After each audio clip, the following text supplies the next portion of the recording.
tahap pertama untuk memulai budidaya durian musangging ya, karena memang ini di daerah Purwakarta inilah sentra durian ya, durian lokal. Kemudian kita tanam durian musangging di daerah sini ya, Pondok Salam Purwakarta ini. Nah, itu ada SOP tersendiri ya jika kita ingin menggunakan SOP base farming. Nah, yang pertama, tahapan pertama kita adakan land clearing, pembersihan ya. Jadi lahan itu dibersihkan, hindari kalau bisa yang namanya penggunaan herbisida. Nah, itu pakai menggunakan tenaga manual pun tidak masalah. Nah, setelah land clearing pembersihan, kemudian tahapan kedua kita adakan pengajiran, penentuan titik lubang tanam. Ya, penentuan titik lubang tanam ini biasanya kalau di sini kita menggunakan jarak 7 cm ke 7 cm, 7 meter kali 7 meter, mohon maaf, mata 5 ya. 7 meter ke 7 meter mata 5. Jadi segitiga sama sisi. Kemudian setelah itu, setelah penentuan titik lubang tanam, kita buat lubang dengan dimensi 0,6 diameternya, berbentuk lingkaran, dalamnya 1 meter. Nah, ini yang paling utama. Yang pertama kita gunakan ya, 30% pertama bagian bawah itu kita gunakan tapas kelapa ya, atau disebut dengan kokopit ya. Jadi kelapa-kelapa yang tua, nah itu kulit bagian terluarnya itu atau kokopitnya kita ambil dan kita simpan sebagai media paling bawah. Nah, tapas kelapa atau kokopit ini mengandung apa yang disebut dengan unsur kalium ya. Nah, itu untuk memacu perakaran. Kemudian tahapan kedua ya, tahapan kedua itu bisa menggunakan pupuk kandang ruminansia, baik sapi, domba, kambing ya. Tapi kalau bisa hindari apa yang disebut dengan kotoran dari ayam ya, yang berupa ayam boiler, kemudian di dalamnya pun suka ada skamnya, itu hindari ya. Baik ayam boiler ataupun ayam petelur yang disebut dengan liter atau kandang baterai yang kotorannya saja ya. Karena amoniak itu tidak cocok terlalu berlebih untuk tanaman durian ini. Kemudian 30% yang ketiga adalah tanah topsoil ya, yang paling atas kita simpan di urutan ketiga dari bawah. Tujuannya adalah untuk menyuburkan ya bagian tahapan ketiga tadi ya. Nah, baru 10% ke atas adalah tanah subsoil 10% ya. Nah, kemudian setelah kita aplikasikan tahap pertama kokopit, nah kemudian kita siapkan paralon dengan diameter 1 inci ya, atau 2,5 cm. Nah, ini kita simpan dulu di pas tepat di kokopitnya. Kemudian setelah disimpan 2 ya, 1 meter 1 meter ini ya, ini tujuannya untuk memberikan celah untuk proses composting yang menghasilkan karbon dioksida ya. Aktivitas dari composting tersebut panas ya, itu tidak boleh kontak dengan perakaran. Nah, maka di sini setelah dipasang, baru tahapan kedua 30% adalah penggunaan pupuk kandang ya, pupuk kandang. Nah, kemudian berikutnya tanah topsoil dan 10% lagi tanah subsoil. Cuma setelah ini kita aplikasikan tanah topsoil yang 30% lapisan ketiga dari bawah, nah kita boleh langsung tanam ya. Kita tanam, kemudian tanah yang 10%-nya kita pakai tanah subsoil. Nah, ini SOP-nya setelah 1 bulan baru kita aplikasikan nanti sarana pertanian base farming ya, Ecoplant Protector dan fotosintesa. Nah, Ecoplant Protector dan fotosintesa itu kita gunakan dosisnya ya, 1 saset Ecoplant Protector plus 1/5 saset fotosintesa di dalam tangki 14 liter air. Itu cara mudahnya seperti itu ya. Kita aplikasikan semprot ke seluruh bagian tanaman ya, terutama daun, batang, dan perakaran. Nah, itu rutin 2 pekan sekali selama 5 bulan ke depan. Nah, setelah masuk ke 6 bulan, kita bisa kocor pakai PSR, piloselulosis, dengan dosis yang dipakai adalah 1 saset PSR plus 20 liter air. Nah, itu bisa untuk tahapan pertama, bulan pertama 2 liter per pohon.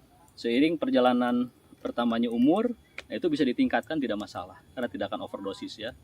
Kemudian itu adalah SOP mulai dari penanaman durian musangging dari awal persiapan penanaman, kemudian penentuan titik lubang tanam dan pembuatan lubang tanam.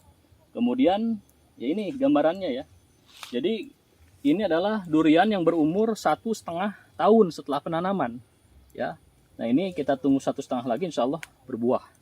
Dan perlu saya sampaikan bahwa durian ini akan muncul bunga itu ada di batang sekunder. Ini batang primer, ini batang sekunder. Nah, maka di sini kita harus ada pengetahuan secara mendetil ya, kalau kita ingin budidaya durian musangking terutama. Karena dalam budidaya durian musangking ini yang paling utama adalah penentuan media tanam, jangan sampai salah.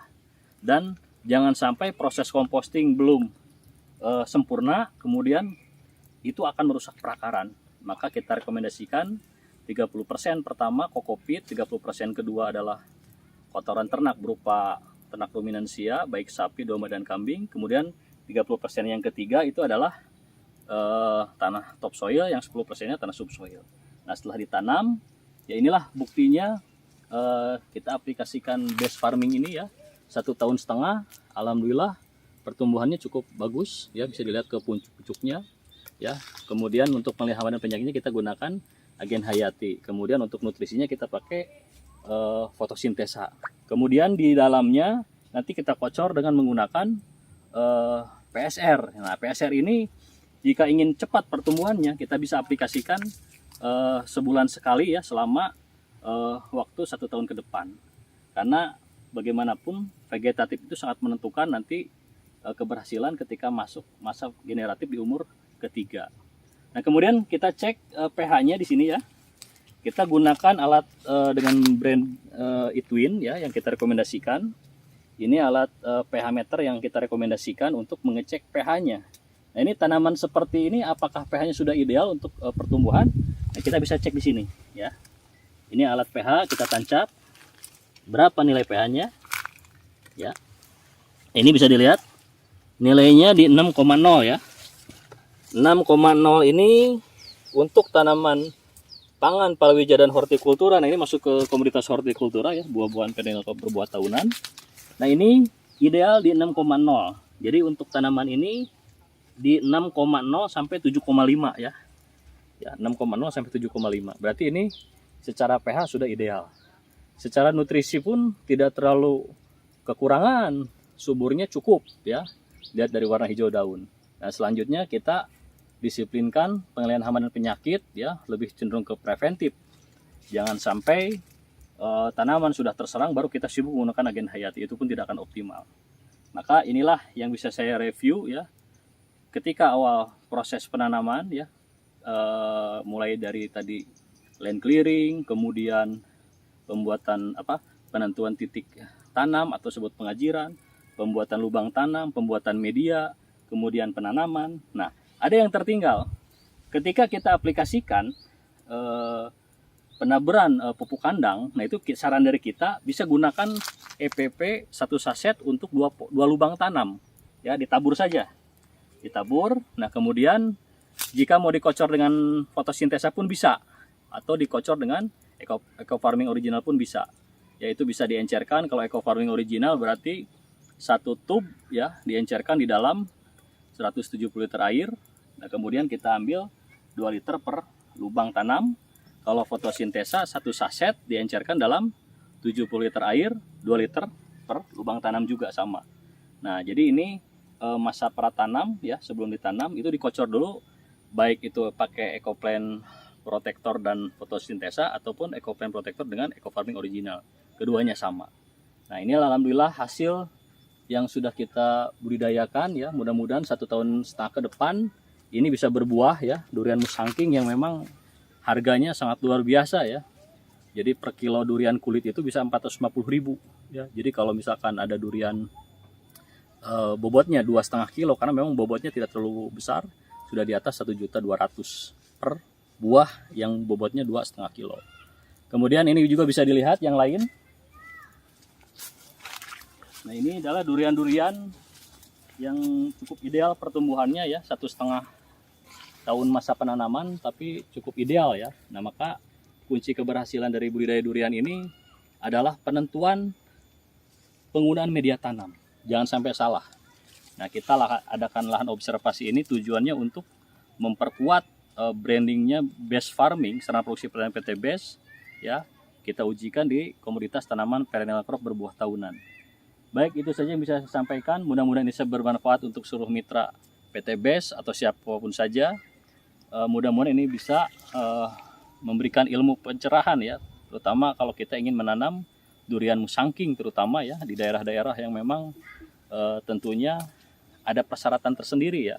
Makanya kita memilih daerah sini adalah karena memang di sini adalah sentra daripada durian lokal Purwakarta ya, yang sudah terkenal daerah Asem, Kecamatan Pondok Salem ya. Nah, maka di sini demikian yang saya bisa sampaikan. Assalamualaikum warahmatullahi wabarakatuh.